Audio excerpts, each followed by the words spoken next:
el día de ayer. Esta se va a subir a la página de internet de la iglesia y usted puede oír ahí la predicación. Damos gracias a Dios porque me comentaron que el Señor usó de una forma extraordinaria al hermano doctor Reinaldo, y dice que fue un mensaje muy bonito, muy precioso. Así que si usted lo quiere oír, lo va a oír ahí por internet, ¿verdad? Y pues parte de las responsabilidades de nuestra iglesia es proyectarnos también a otras ciudades, a otros lugares, llevando no solamente el evangelio, la palabra de Dios, sino que llevando algunas ayudas, como fue en este caso. Se llevaron víveres, se llevó ropa, se llevaron pelotas, se llevó piñata, dulces, y los niños estaban contentos, ¿verdad? Le damos gracias a Dios porque estamos aportando también nuestro granito de arena. Así es que todas las ayudas que ustedes nos dieron, pues ahí se fueron, ¿verdad? Ahí se entregaron. Vamos entonces a entrar de lleno a nuestro estudio, capítulo 24 de Lucas. Y se recuerdan que estamos viendo ya el aspecto de la resurrección. Y la semana pasada nos quedamos en que era el día domingo. Eran probablemente como las 3 de la tarde. Había una serie de situaciones en los discípulos que estaban reunidos, según dice la escritura, en el aposento alto. Ahí se habían reunido ellos y las mujeres habían ido en la madrugada al sepulcro y se encontraron con la sorpresa de que el Señor había resucitado.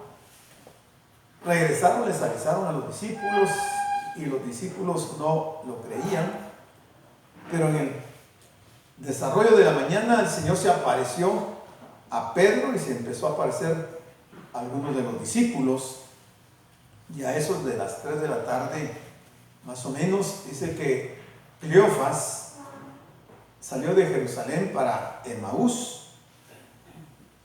Iban platicando de todo lo que había sucedido ese día domingo, iban impactados, todavía no lograban asimilar la noticia, no la creían, pero ellos iban discutiendo sobre ese punto.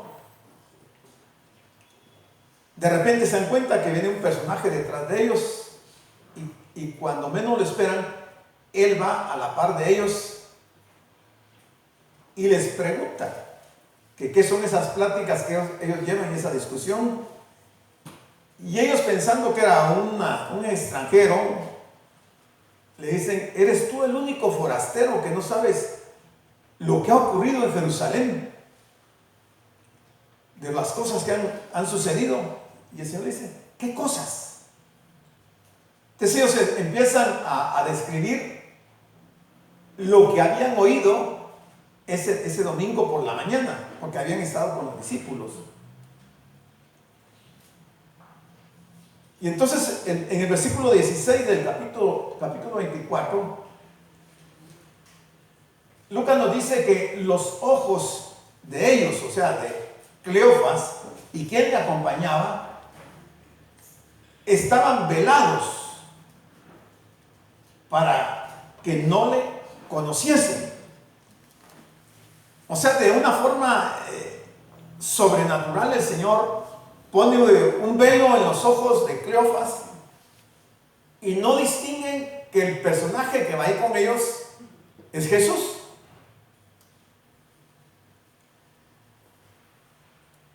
Su asombro va a ser más tarde, cuando ellos logren reconocer, que el Señor les permita reconocer. Y entonces les dijo Jesús: ¿qué pláticas son estas que tenéis entre vosotros mientras camináis? ¿Y por qué estáis tristes? Ellos todavía no asimilaban la resurrección, no había el gozo de saber que el Señor había resucitado, y entonces permanecían en su condición de tristeza. Se recordaban de lo que había pasado en los días anteriores, el día viernes. cuando el Señor fue sacrificado, ellos tenían en mente únicamente la figura de Cristo totalmente destrozado, y lo veían cargando la cruz y llegando al monte Gólgota, y eso les había causado tremenda tristeza. Y aunque ya les habían comunicado de que Él había resucitado, ellos siguen tristes. Y eso es lo que el Señor le dice: ¿por qué? ¿Por qué estáis tristes? Humanamente uno pensaría que tenían razón de estar tristes, porque habían visto esas escenas tan fuertes del sacrificio del Señor. Pero el Señor les pregunta: ¿por qué estáis tristes? Decía hermana Erika hace un momento que realmente no venimos en este día que celebramos Santa Cena a entristecernos, sino que debemos también de ver la otra parte, la resurrección. Y es que, hermanos, Cristo está vivo. Amén. Él está vivo. Amén. Él no se quedó en la tumba está vacía. Él resucitó, como había dicho, como lo anticiparon los profetas. Él resucitó. Pero el Señor les pregunta: ¿qué pláticas son estas que tenéis entre vosotros mientras camináis? ¿Por qué estáis tristes? Cuando Cleofas y su acompañante oyeron esta pregunta, quedaron asombrados. ¿Por qué? Dejaban ver que la pregunta les parecía fuera de lugar. Se veían tristes porque los sucesos de los últimos días habían llenado sus corazones y sus mentes de dolor y desilusión. Ellos habían puesto su mirada en aquel hombre, en Jesús, creyendo que iba a ser el libertador de ellos. Y la realidad ahora es que ha muerto, y eso les causó tristeza porque esperaban que Él fuera el que los iba a liberar del Imperio Romano. Estaban desilusionados. Su esperanza se había frustrado, según ellos. No se percatan que el personaje que está ahí es el Cristo. Y le responde uno de ellos, quizás Cleofas. Sí, Cleofas, que se llamaba Cleofas, y le dijo: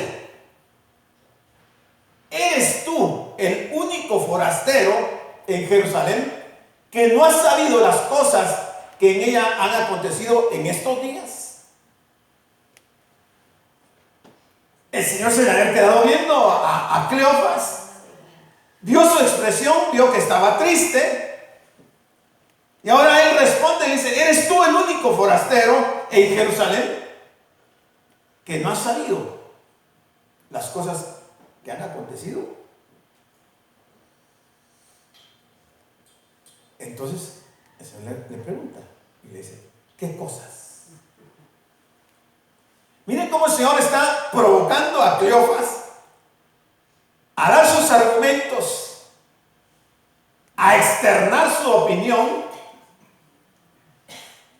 para que luego Él le iba a aclarar y le iba a sacar de dudas, para que la tristeza en él desapareciera. ¿Qué cosas? Entonces ellos le dijeron: de Jesús Nazareno, que fue varón, profeta, poderoso en obra y en palabra delante de Dios y de todo el pueblo. O sea, aquí hay una confesión, una declaración de fe de parte de Cleofas, diciendo que para él, aquel hombre que había muerto en la cruz hacía un par de días, había sido un varón profeta. No lo ve todavía como el Señor, no lo ve como el Mesías. Varón profeta, y lo dice él, poderoso en obra y en palabra. O sea, que él era testigo, había sido testigo de lo que el Señor había hecho durante esos 3 años y medio en Jerusalén y en otras ciudades, haciendo milagros, maravillas, prodigios, profetizando. Y él lo ve únicamente como ese profeta, que era poderoso en obra y en palabra delante de Dios y de todo el pueblo. Y es que quizás Cleofas se recordó del Antiguo Testamento un pasaje que está en Deuteronomio, capítulo 18, versículo 15, que dice: profeta de en medio de ti, de tus hermanos como yo, te levantará Jehová, tu Dios, a él oiréis. Lo más seguro era que él sabía este texto, lo había leído, y él daba por cumplido que Dios había levantado a ese profeta, al profeta poderoso, y es lo que le está diciendo a Jesús, aunque no lo conoce, le está diciendo que de él está hablando, que de él era de quien él estaba, por quien él estaba triste. Y le dice: ¿y cómo le entregaron los principales sacerdotes y nuestros gobernantes a sentencia de muerte y de crucificación? Y le crucificaron. Cleofas sabía perfectamente bien que la muerte de Jesús había sido el plan no solamente de los principales sacerdotes, sino que también de los gobernantes, y que lo habían sentenciado a muerte y que le habían crucificado siendo él inocente. Todo eso lo tenía él en su mente, en su corazón, y ahora le está contando al Señor que esa es la razón por la que ellos van caminando tristes. Cleofas puso la culpa exactamente de donde correspondía, o sea, sobre los principales sacerdotes y los gobernantes de los judíos. Por cierto, tanto los líderes judíos, representados por los sacerdotes, como los romanos eran los culpables, pero la principal responsabilidad y la culpa más grande recayó en el pueblo de Israel, porque ellos fueron los que pidieron que le crucificaran. Y le dice: pero nosotros, refiriéndose a Cleofas y su compañero, nosotros esperábamos que él era el que había de redimir a Israel. Cuando uno lee esto, hermano, a mí me causó un poco de extrañeza y de confusión el pensamiento de Cleofas. Si para él, aquel hombre, era un profeta, poderoso en obra y en palabra, pero dice que él esperaba que él era el que había de redimir a Israel. Te digo, ¿qué es lo que realmente hay en la mente de Cleofas? Redimir a Israel. ¿Qué quiso decir? Yo entonces usted se ha puesto a pensar qué era lo que Cleofas estaba pensando. Redimir a Israel. Dice: y ahora, además de todo, hoy es el tercer día que esto ha acontecido. Entonces es una mezcla de pensamientos, de ideas, de pasajes bíblicos de la Escritura, que lo que denota es una confusión terrible de los hechos de la profecía. No lo había entendido, porque si él sabía que ese personaje era el que iba a redimir a Israel, tuvo que haber leído en la Escritura de la venida del Mesías, de Cristo. Que si él se estaba refiriendo a Cristo, debió de haber confesado no solamente que era un profeta, sino que era el Mesías. Y le dice: pero hoy es ya el tercer día de que todo esto ha acontecido.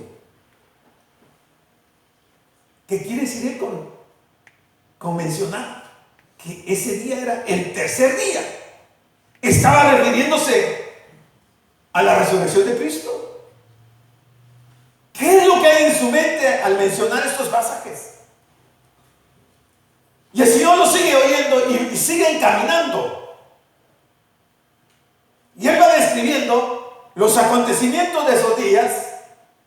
Y el Señor lo está provocando a que diga, a que cuente, a que saque de su alma las cosas por las cuales Él está triste.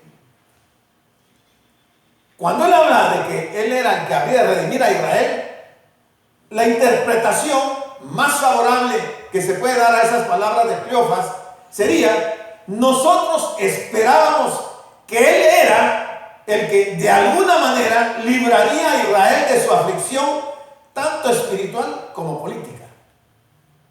Eso debió haber dicho. Yo no sé si en la interpretación, ¿cómo se llama?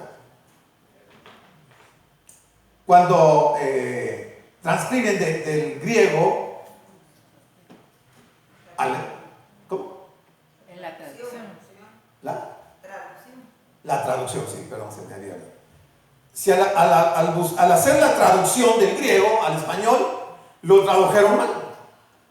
Porque lo que él dice no tiene mucho sentido. Pero si él lo que quería decir es: nosotros esperábamos que él era el que de alguna manera libraría a Israel de su aflicción, tanto espiritual como política, hubiera sido más exacto en su expresión. Es probable que Cleofas recordara Lucas 9:22. Es probable. ¿Qué decía Lucas? Es necesario que el Hijo del Hombre padezca muchas cosas y sea desechado por los ancianos, por los principales sacerdotes y por los escribas, y que sea muerto y resucite al tercer día. Esas habían sido palabras de Jesús en una de sus enseñanzas a sus discípulos. Y quizás ahí estuvo Cleofas y él se quería referir a eso, a que al tercer día él iba a resucitar. Me dice: hoy ya el tercer día. Y aunque las mujeres habían anunciado que él había resucitado, Cleofas no lo entiende, ni su acompañante. Ellos habían esperado un reino terrenal inmediato. Tras la crucifixión de Jesús, lucharían con la duda acerca de si él era el Mesías que habría de reinar. Es comprensible hasta cierta forma que existieran esa clase de pensamientos y de dudas, porque aunque ellos tenían las escrituras y las sabían, nunca habían tenido esa experiencia, ni habían visto como nosotros el día de hoy, que sabemos que Él resucitó y sabemos todos los acontecimientos y hemos comprobado que muchas escrituras, muchas profecías se cumplieron. Pero quizás ese era algo que se estaba recordando Cleofas de lo que el Señor les había dicho en Lucas 9:22. Y aquí entonces agregan: aunque también nos han asombrado unas mujeres de entre nosotros. O sea, estaban asombrados, dice Cleofas, que unas mujeres de entre nosotros, las que antes del día fueron al sepulcro. O sea, ellos estaban ahí con los discípulos cuando las mujeres llegaron a anunciar que Cristo había resucitado, que lo habían visto. Pero eso no había sido suficiente para que ellos creyeran. Siguen contando, diciendo al Señor: estamos asombrados porque también unas mujeres de entre nosotros nos dijeron que habían ido al sepulcro y que estaba vacío. Y como no hallaron su cuerpo, vinieron diciendo que también habían visto visión de ángeles, quienes dijeron que Él vive. Miren la incredulidad de la persona. Eran discípulos, habían estado con el Señor, habían estado con los 12, con los 11, tenían el testimonio de las mujeres, pero Juan ya habían ido al sepulcro, habían corroborado que ahí no estaba. El Señor ya se le había manifestado a Pedro y a otros discípulos. Sin embargo, ellos siguen en su incredulidad. Siguen dudando de que se ha resucitado. Sabían que el cuerpo ya no estaba en el sepulcro. Creen que lo que las mujeres han visto era una visión de ángeles que les habían dicho a las mujeres que él vivía. O sea, estos dos discípulos no habían creído la noticia dada por las mujeres en cuanto a la tumba vacía. Podemos ver, de acuerdo a estos textos, la incredulidad que había en esos días con respecto a la resurrección. No se creía. Estaba siendo una noticia que no la lograban asimilar, aunque las escrituras lo confirmaban. No creían en la resurrección. Y el Señor sigue acompañándolos en ese viaje. Dice el 24, y fueron algunos de los nuestros al sepulcro. Estaba hablando Cleofas. Y hallaron así como las mujeres habían dicho, pero a él no le vieron. Siguen incrédulos a lo que ha ocurrido. Juan 20:19 nos dice que cuando llegó la noche de aquel mismo día, el primero de la semana, estando las puertas cerradas en el lugar donde los discípulos estaban reunidos por miedo de los judíos, vino Jesús y puesto en medio de ellos, les dijo, paz a vosotros. Lo que vemos en estos pasajes, hermanos, lo que yo saco como conclusión es de que aunque la realidad era que Cristo había resucitado y se había manifestado ya a muchos de ellos, y ellos no creen,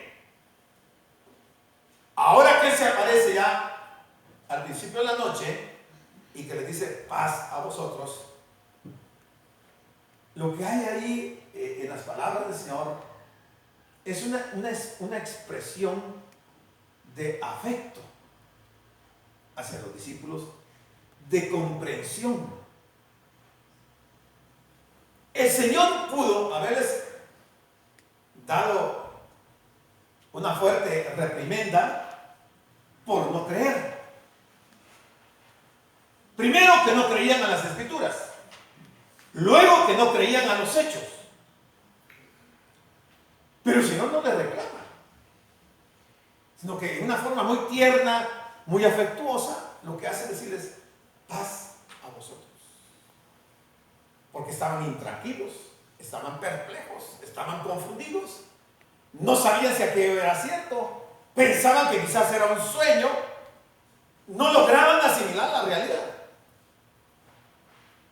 Pero el Señor no los reprende, les muestra una etapa de su vida que era de lo que Él siempre había anunciado y había dicho, que el Señor muy humildemente, con mucha compasión, entiende la situación de ellos y los quiere confortar, los quiere hacer entrar en la realidad.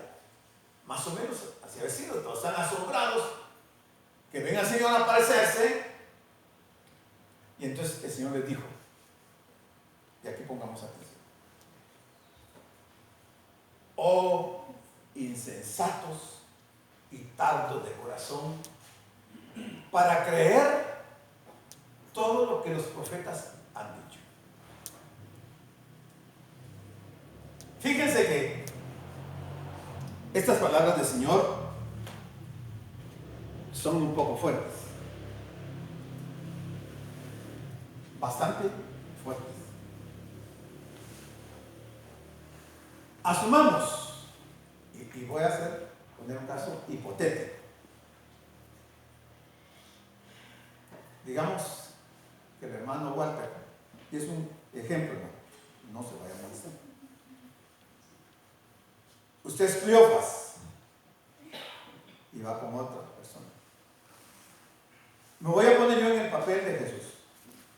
Y usted va caminando. Y yo me acerco y le pregunto, ¿qué son esas pláticas que tenéis? ¿Por qué estáis tristes? Y usted me dice, ¿acaso eres el único forastero en Jerusalén que no ha sabido de las cosas que han ocurrido últimamente? Yo digo, ¿qué cosas? Y usted sigue sin reconocerme. Y usted me da sus razones. Y al final yo le digo, oh insensato y tardo de corazón. ¿Cómo recibiría usted esas palabras?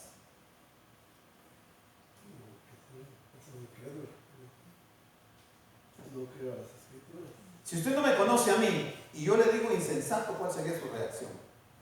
¿De alegría? ¿De molestia? ¿Ah? De molestia. Porque le estoy diciendo una palabra muy fuerte.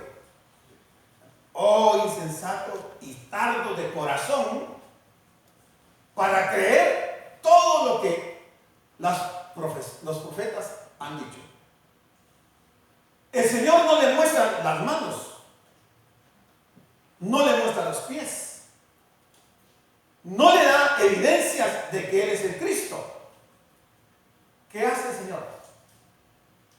Resalta la importancia de la palabra de Dios, de la Biblia.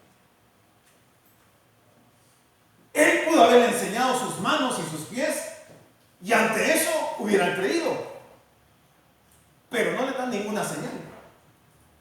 Lo que hace es mencionar la palabra, tardo de corazón para creer todo lo que los profetas han dicho.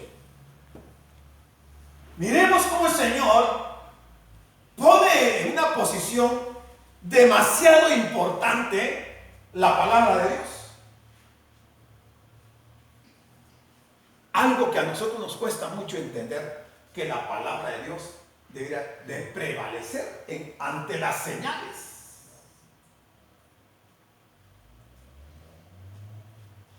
Insensato puede ser una persona que no tiene sensatez, que muestra imprudencia e inmadurez en sus actos. Los sinónimos de insensato puede ser inconsciente, irresponsable, irreflexivo y más fuertemente tonto o tarambano.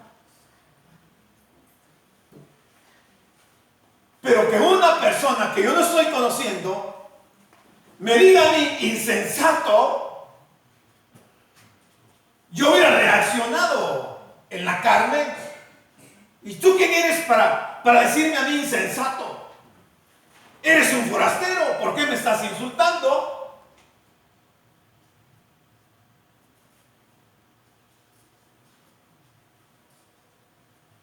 Hablando de la resurrección, el Señor no les mostró las marcas de los clavos para probarlo. El Señor les refirió a las sagradas escrituras antes que a las señales de los clavos en su cuerpo. En resumen les dijo, tendríais que haber creído a lo que dijeron los profetas.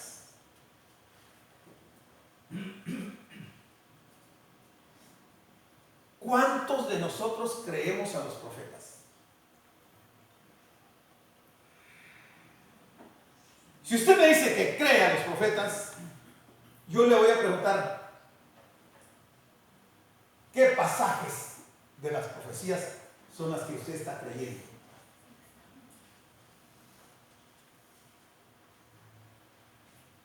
Porque tenemos profecías para nuestro tiempo. Y muchos de nosotros estamos viviendo como que si las profecías no se fueran a cumplir. No le estamos dando el valor a la palabra de Dios. Estamos creyendo en nuestros propios criterios. Estamos creyendo en nuestras propias ideas. Pero no estamos creyendo a los profetas. Incluso me atrevería a decir que a muchos de nosotros no nos importa leer las profecías. No vemos nada importante en las profecías. Y entonces estamos viviendo una vida sin rumbo, y la palabra de Dios dice que el pueblo de Dios se pierde. ¿Por qué? ¿Por qué? Por falta de profecía. Se pierde por falta de profecía. Por eso el Señor está diciéndole a Cleofas: insensatos, duros de corazón para creer todo lo que los profetas han dicho. No algo de los profetas, todo lo que los profetas han dicho. ¿Cuántos han leído y han entendido Jeremías? ¿Cuántos han leído y entendido lo que dice Ezequiel? ¿Cuántos han leído y entendido lo que dice Zacarías? Lo que dice Daniel. Si hiciéramos un examen, yo diría que muy pocos saben de qué tratan esos libros. La mayoría nunca, ni siquiera una vez han leído las profecías. Y las profecías se están cumpliendo el día de hoy.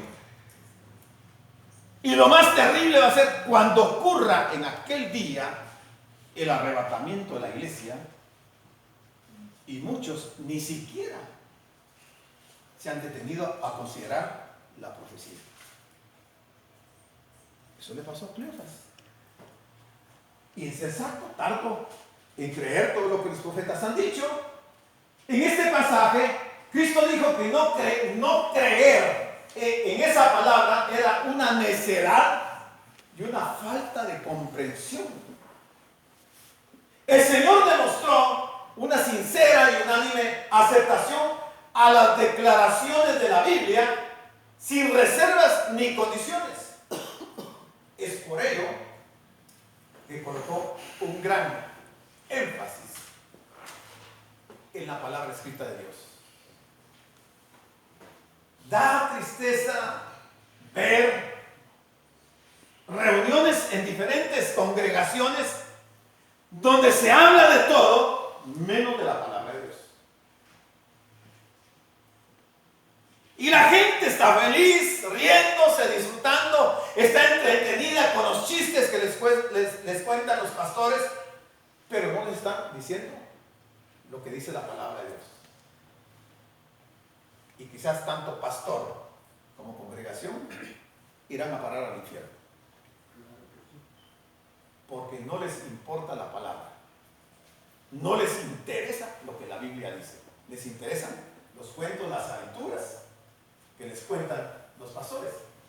Y le dice el Señor: no era necesario que el Cristo padeciera estas cosas y que entrara en su gloria. No era necesario. Por supuesto que era necesario. ¿Por qué era necesario que Cristo padeciera esas cosas? A ver, díganme usted, ¿por qué era necesario?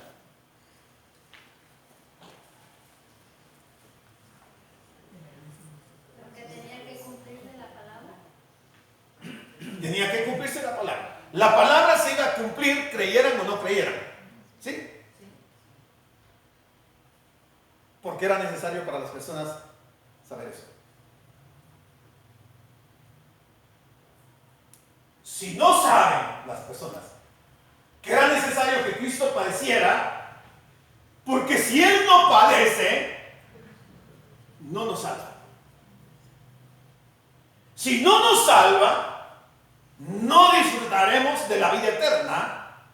Y si no disfrutamos de la vida eterna y todos sus beneficios, es quizás lo que va a suceder es que vayamos al infierno.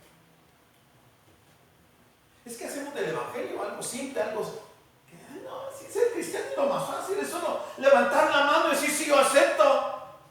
Pero no hay una transformación, no hay un nuevo nacimiento, no hay una regeneración, no hay una comprensión de la profecía. Pero era necesario que Él padeciera. Y que también para que Él entrara en su gloria. O sea, había descendido de su gloria y ahora iba de regreso a su gloria. Cristo dijo que había dos factores esenciales para una comprensión de la palabra de Dios. Dos factores esenciales para poder comprender la palabra de Dios? El primer factor es que tenemos que tener fe en la Biblia, creer en la Biblia. Cristo dijo: qué faltos de comprensión sois, y cuánto os cuesta creer todo lo que dijeron los profetas. Ese es el primer factor. Hubo un hombre de apellido Pascal que había llegado a la conclusión de que ciertas verdades espirituales escapaban a la razón humana. Oiga, qué interesante. Había ciertas verdades espirituales que escapan a la comprensión humana. Primero, el conocimiento humano debe ser comprendido para ser creído. El conocimiento humano debe ser comprendido para ser creído.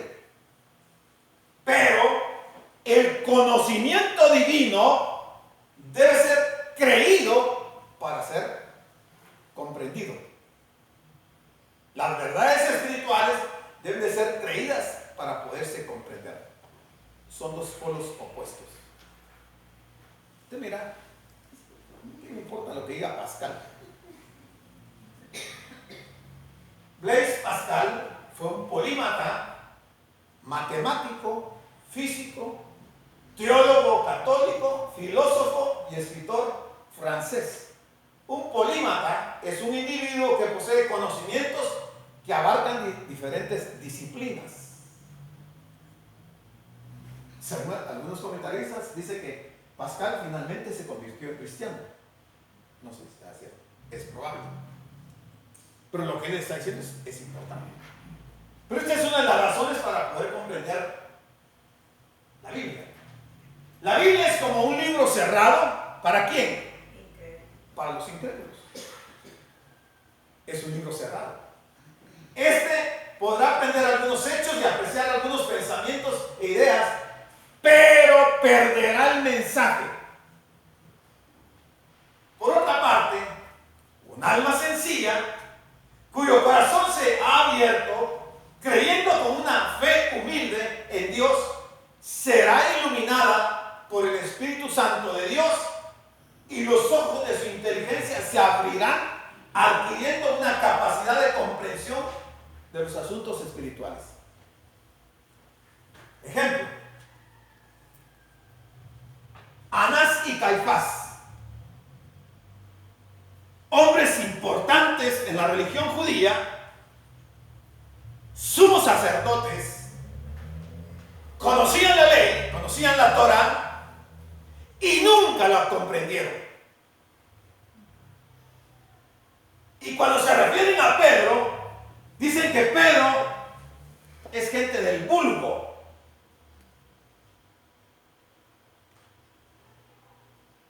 Pero Pedro, que había estado 3 años y medio a los pies de Cristo aprendiendo, el Señor le abrió, entonces la luz de su espíritu le abrió el entendimiento, y Pedro, aunque sea una persona sencilla, llegó a comprender la palabra de Dios. Y ahí tenemos por lo menos 2 epístolas de Pedro que no está fácil de entenderlas.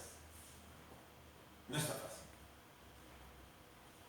Un hombre del vulgo, sí, así decían ellos, pero con la luz del Espíritu de Dios. ¿Usted quién preferiría ser, Pedro o Anás? Pedro. Bueno, sigamos. El segundo factor para comprender la Biblia es esencial para la comprensión de la Biblia. Se encuentra expresado en lo que Jesús dijo acerca de que la Biblia debía ser entendida desde un punto de vista divino, no humano, divino. El intelecto humano simplemente no es suficiente para comprender las verdades bíblicas. Por eso el Señor en el versículo 45, cuando llegamos ahí, va a decir que el Señor les abrió el entendimiento para que comprendieran las escrituras. Cleofas no entendía las escrituras. Los discípulos no entendían el lenguaje del Señor. ¿Se recuerdan que muchas veces los discípulos dijeron: Señor, explícanos la parábola? No entendían. Y el Señor les explicaba la parábola. Y aún así seguían con duda. Pero cuando llega este momento que el Señor les abre el entendimiento para que comprendan las escrituras, entonces Pedro, Jacobo, Juan, Mateo, todos entendieron finalmente las escrituras. O sea, para entender la escritura se requiere que el Espíritu de Dios ilumine nuestra mente. ¿Cómo el Espíritu de Dios va a iluminar nuestra mente? Si en algunos casos el Espíritu de Dios no está en la persona porque no ha nacido de nuevo. O si está apagado, está contristado, ¿cómo va a iluminar a la persona para entender las escrituras? ¿Cómo nos va a iluminar las escrituras si a nosotros no nos importa ni no nos interesa leer las escrituras? Si la leemos únicamente por religiosidad, pero no nos metemos de cabeza, no profundizamos en la escritura. Y el Señor dijo: escudriñad las escrituras, porque a vosotros os parece que en ellas tenéis la vida eterna. No es cualquier cosa la vida eterna, no es cualquier cosa. Y solo vamos a entender los aspectos de la vida eterna si escudriñamos las escrituras, no solo si las leemos por religiosidad. También Pablo escribió al respecto en 1 Corintios 2:14 la siguiente afirmación: pero el hombre natural no percibe las cosas que son del Espíritu de Dios. El hombre natural no percibe las cosas que son de Dios, del Espíritu, porque para él son locura y no las puede entender, porque se han de discernir espiritualmente. Amén. Hay verdades que están por encima y más allá de la comprensión humana, y solo el Espíritu Santo puede hacerlas comprensibles y una realidad en nuestras vidas. Amén. El salmista escribió en el Salmo 119:18: abre mis ojos y contemplaré las maravillas de tu ley. El salmista sabía que si Dios no le abría los ojos, él no iba a poder contemplar las maravillas de su ley. Leer la palabra debería ser un deleite para nosotros. Debería ser algo apasionante leer la palabra de Dios. Amén. Pero solo en muy pocos casos se observa que hay personas que se deleitan en la palabra de Dios. Nos deleitamos en las cosas del mundo, en las comodidades que nos ofrece la vida, en el trabajo, en el estudio, en todos lados nos deleitamos, menos en la palabra de Dios. Escudriñad las escrituras. Amén. Porque a vosotros os parece que en ellas tenéis la vida eterna. Gloria a Dios. Y dice que el Señor, hablándole a estos dos discípulos, dice que comenzando desde Moisés y siguiendo por todos los profetas, les declaraba en todas las escrituras lo que de él decían.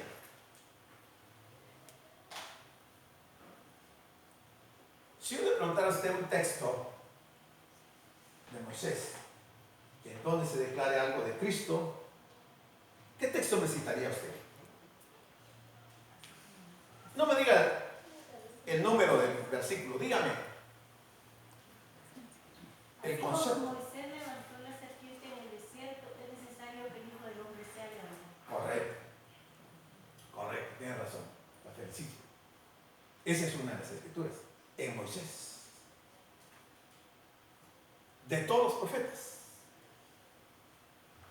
¿Tendremos algún texto en mente para mencionar alguno de los profetas? Daniel. De los más fáciles, de los que más hemos leído. ¿Qué texto me podría usted decir de Daniel que se refiera a Jesús?